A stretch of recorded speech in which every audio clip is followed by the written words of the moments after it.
राज्यों में देख लिया जाए तो ये पत्थरबाजी की जो घटना है इसकी कड़ी निंदा होना चाहिए। और जी। विपक्ष जो है एक प्रकार का ऐसा घटोत्कच बना हुआ है कि जब देखो आकर के विपक्ष खड़ा हो जाता है, इनकी वजह से, इनके इस तरह के निंदक बोल से पाकिस्तान का विदेश मंत्री झूठा प्रोपगंडा फैला करके दुनिया में प्रचारित करना चाह रहा है कि देखो हिंदुस्तान के दिल्ली, जो भारत की राजधानी दिल्ली है, उस दिल्ली की राजधानी में तुर्कमान गेट का जो है फैज इलाही मस्जिद को तोड़ा जा रहा है, मुसलमानों के साथ ज्यादती हो रही है, मुसलमान वहां पे सुरक्षित नहीं है। मैं आपके माध्यम से इन जितने विपक्ष के लोग हैं कवर फायर दे रहे हैं, ये देश की अंदरूनी मामला है। आप सरकार का विरोध करिए, आप भाजपा का विरोध करिए, हम लोगों का विरोध करिए, ये तो चलता है, लेकिन विरोध में इतना नीचे गिर जाएंगे, इतना नीचे गिर जाएंगे कि विदेश में बैठा हुआ व्यक्ति आपका फायदा उठाता, आपकी बोल बोली बोलता है। तो मुझे शक होता है विपक्ष के इन तमाम नेताओं, चाहे सांसद हो चाहे बगैर सांसद के नेता हो, किसी भी पार्टी के, आपके बोल से पाकिस्तान जैसा देश हमारे ऊपर, हमारे 140 करोड़ के जो देशवासी हैं उनके ऊपर इस तरह लांछन लगा करके विदेशों में प्रोपगंडा फैलाता है, तो कम से कम इसके ऊपर भी चर्चा होना चाहिए।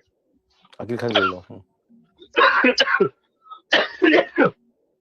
बोलिए। उसके साथ में जी, उसके साथ में समाजवादी पार्टी के विवेक पांडे कह रहे थे कि ऐसा कौन सा संविधान है कि भैया रात को 12 बजे ध्वस्तीकरण होगा। क्यों भैया? कोर्ट ने 12 नवंबर 2025 को यह आदेश दिल्ली टीएमसीडी को दिया था कि 3 महीने के अंदर जो बाउंड्री वॉल है, अतिक्रमण है, वह उसको हटा देना चाहिए। 12 नवंबर से लेकर के 7 जनवरी से पहले अगर आपके पास कोई लीगल पेपर था तो आपको दिल्ली हाईकोर्ट लेके जाना चाहिए था, और नहीं था तो 1 बीघा 6 हिस्सा यानी 36,000 स्क्वायर फीट की जो जमीन थी वह अतमर कर रखे थे, उसको कब्जा कर रखे थे। वह कब्जा भी कैसा था? उस बाउंड्री वाल में मुसलमान समाज का कोई व्यक्ति शादी ब्याह के लिए जाता था तो वही लोग हैं, मुल्ला या मौलवी, जो लोग उसमें बैठते थे, किसी से 20,000 लेते थे तो किसी से 30,000 लेते थे तो किसी से 25,000 लेते थे। मैं स्वयं होके आया हूं, अभी परसों की घटना बता रहा हूं, मैं स्वयं वहां होके आया हूं। वहां आकर के, वहां जाकर के मैंने देखा तो वहां का जो मुसलमान है, वहां का अस्थायी मुसलमान बहुत खुश है।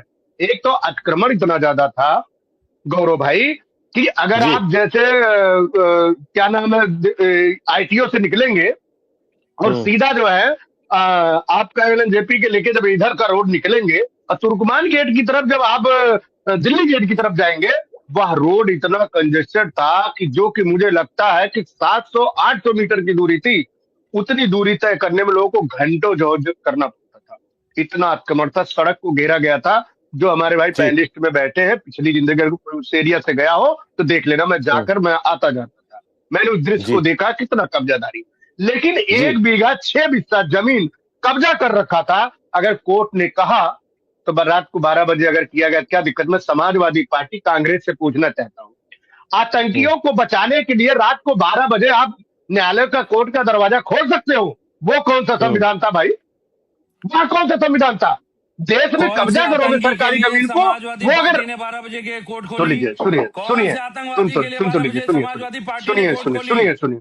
समाजवादी पार्टी के से कांग्रेस के सब सुन लीजिए, सुनो भाई विवेक भाई सुनिए, अरे सुनिए भाई, आपके सांसद रामपुर वाले वहां क्या करने गए थे भैया?